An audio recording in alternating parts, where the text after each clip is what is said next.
আসসালামু আলাইকুম। আজকে আমরা কথা বলবো ব্লাড কাপ মাছ নিয়ে, যা বাজারের প্রেক্ষাপটে খুব উন্নত মানের দামি একটি মাছ এবং কি এই মাছগুলো খুবই দ্রুত বৃদ্ধি পায়। এছাড়াও এই মাছগুলো আপনারা যদি পুকুরেতে চাষ করেন, দেখা যায় প্রাকৃতিক যে খাবারগুলো রয়েছে শামুক, সেনুই এগুলোও কিন্তু খেয়ে থাকে।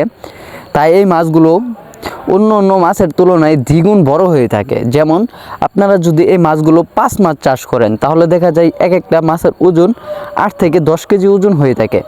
ব্লাড কাপ মাছ সাধারণত অন্য মাছের সাথে মিশ্রণভাবে চাষ করে।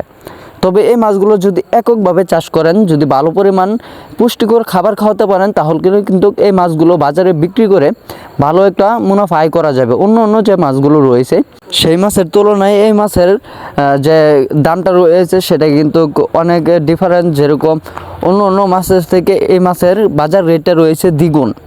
আপনারা এই মাছগুলো যদি দেখা যায় এককভাবে এবং কি মিশ্রভাবে চাষ করেন, তাহলে আপনাদের যে মিশ্রণভাবে চাষের যে পদ্ধতিটা রয়েছে সে পদ্ধতিটা হলো গিয়ে, আপনারা পুকুরে যদি সেনুই এবং কি শামুক থেকে থাকে, তাহলে আপনারা ওই পুকুরে নির্দ্বিধায় আপনারা এই মাছগুলো চাষ করতে পারেন।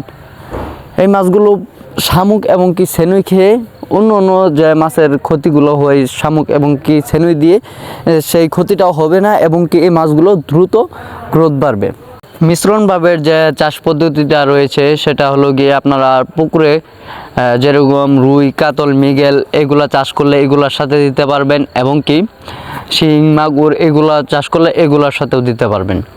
তো কথা হলো গিয়ে, এগুলা যদি পুকুরে গ্যাস থেকে থাকে, তাহলে কিন্তু এই মাছগুলো পুকুরেতে দেখা যাবে মাছগুলো গ্যাসের কারণে মারা যায়। তো পুকুরের গ্যাস আপনারা কিভাবে কমাবেন?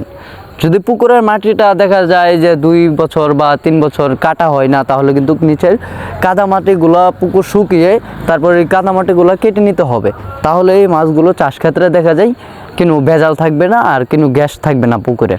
তো অন্য অন্য মাছ যেগুলো মিশ্রণভাবে চাষ করবেন সেগুলোও কিন্তু ভালো একটা পরিবেশে বড় হবে।